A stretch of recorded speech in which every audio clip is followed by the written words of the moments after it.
আসসালামু আলাইকুম everyone, welcome back to my channel. আজকে আমরা চলে এসেছি সানবিজ বাই তনিয়াপুর শোরুমটাতে। সো এত সুন্দর সুন্দর কালেকশন, মাশাআল্লাহ কি বলবো। আর ফার্স্ট টাইম আমি সানবিজ বাই তনিয়াপুর শোরুমটাতে ভিজিট করছি। সো অনেক ভালো লাগছিলো এবং অনেক এক্সাইটেডও ছিলাম।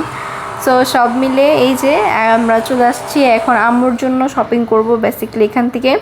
সো সব কিছু ঘুরে ঘুরে দেখছিলাম যে কি আছে নেই। অ্যান্ড সব জায়গায় হচ্ছে তনিয়াপুর ব্যানার ছিল, খুব কিউট লাগতেছিল মাশাআল্লাহ। আর সবাই কিন্তু এখান থেকে অনেক শপিং করে, এত সুন্দর সুন্দর কালেকশান আপুর।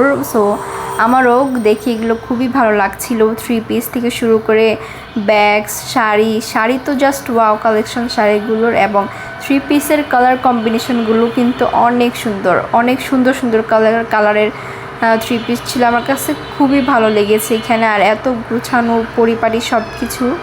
সো ঘুরে ঘুরে সব দেখছিলাম এবং আপনাদের সাথে যতটুকু পারছি শেয়ার করছি। সো সবারই মনে হয় এটা ফেভারিট একটা শোরুম, যেরকম আমার আজকে ফার্স্ট টাইম এসেছি। তো সেই অনুযায়ী আমার কাছে খুব ভালো লেগেছিলো।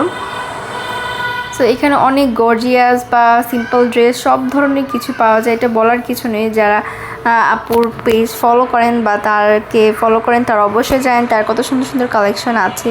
সো এত সুন্দর কালার, মানে জাস্ট ওয়াও কালার, অনেক সুন্দর কালার লেগেছে এবং অনেক ইউনিক ডিজাইনের ছিল সব কিছুই। মানে একটা থেকে আরেকটা সুন্দর। এটা পছন্দ হলে সামনে গিয়ে আরেকটা পছন্দ হয়ে যায়, এইটা মনে হয় সবই কিনে নিয়ে যায়। সো ঘুরে ঘুরে দেখছিলাম কি আছে, কি কালেকশন আছে, বা সব কিছু ওয়েস্টার্ন থেকে শুরু করে সবই দেখেছি এখানে। ওয়েস্টার্ন 3 পিস মানে সবই ছিল, ওয়েস্টার্ন ট্র্যাডিশনাল সব কিছু ছিল। আর আপুর ছবিও ছিল, ছবিগুলো দেখে আমার খুব ভালো লাগছিলো, মানে সবগুলো ছবিতে কিউট লাগতেছে মাশাআল্লাহ। সো এই যে ঘোরাঘুরি করে দেখছিলাম এবং কয়েকটা পছন্দ হয়েছিল, বাট একটা 3 পিস কিনেছি আমরা। সো ওটা ভিডিও লাস্টে দেখাবো। সো একটা 3 পিস কিনেছি, ওটা ভিডিও লাস্টে আপনাদের সাথে শেয়ার করব যে কি নিয়েছি আমরা। ভয়েস ওভার দেওয়ার সময় পিছনে ব্যাকগ্রাউন্ডের যে সাউন্ডটা হয়, বাজে নয়েজ, ওইটার জন্য দেখা যাচ্ছে ঠিকমতো শান্তিতে ভয়েস ওভারও দিতে পারি না, মানে ব্যাকগ্রাউন্ড সাউন্ডটা খুবই জোরে হয়, খুব বাজে শোনা যায় যখন আমি নিজের ভয়েস নিজেই শুনি। সো ওইটা স্কিপ করবেন আশা করি। আর হচ্ছে গিয়ে যারা কুরবানিদের শপিং অলরেডি শুরু করে দিয়েছেন তারা কিন্তু অবশ্যই কমেন্ট করে জানাবেন। আর কুরবানির ঈদে তেমন হচ্ছে হেভি পরাই হয় না, হেভি ড্রেসেসগুলো পরাই হয় না, কজ সারাদিন দেখা যায় কুরবানিতে মানে কাজ করতেই সময় চলে যায়। সো এর জন্য ভাবলাম যে সিম্পলের ভিতরে, সিম্পল বাট গর্জিয়াস থাকবে এর টাইপের কিছু দেখব। তো মানে এত সুন্দর, এত বড় একটা শোরুম, এত ভালো লেগেছে আমার এখানে।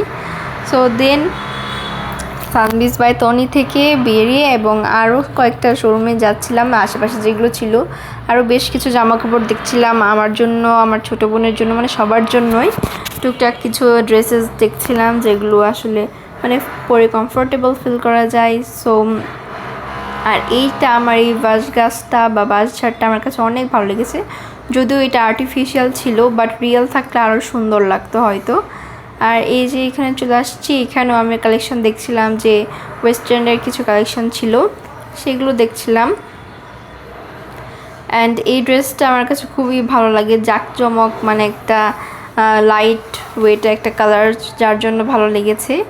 আর এই যে এই ড্রেসটা হচ্ছে দেখছিলাম, সবাই কিন্তু কমেন্ট করে জানাবেন এই ড্রেসটা কেমন। সো এই ড্রেসটা দেখেছি এবং অনেক সুন্দর কালার ছিল, প্লাস এটা মানে যেহেতু এখন গরমকাল এসেছে, এটা পরে একদম কমফোর্ট ফিল করা যাবে। সো এর জন্য হচ্ছে এই ড্রেসটা নিয়ে নিলাম, এটা 3 পিস, এটা হচ্ছে আম্মুর জন্য নিয়ে নিলাম, কজ আম্মু তো এত হ্যাভিটা পরবে না, এর জন্য সিম্পল ভিতরে যেটা একটু সুন্দর লাগবে ওইগুলো নিয়ে নিয়েছি। আর এটা হচ্ছে আম্মুর জন্য নিয়ে নিলাম। সো সবাই কিন্তু কমেন্ট করে জানাবেন কেমন হয়েছে। সো আজকের ব্লগটি কেমন হয়েছে অবশ্যই কিন্তু কমেন্ট করে জানাবেন এবং লাইক, শেয়ার এবং সাবস্ক্রাইব করবেন, আর আমাদের ফেসবুক পেজটা ফলো করবেন। আল্লাহ হাফেজ।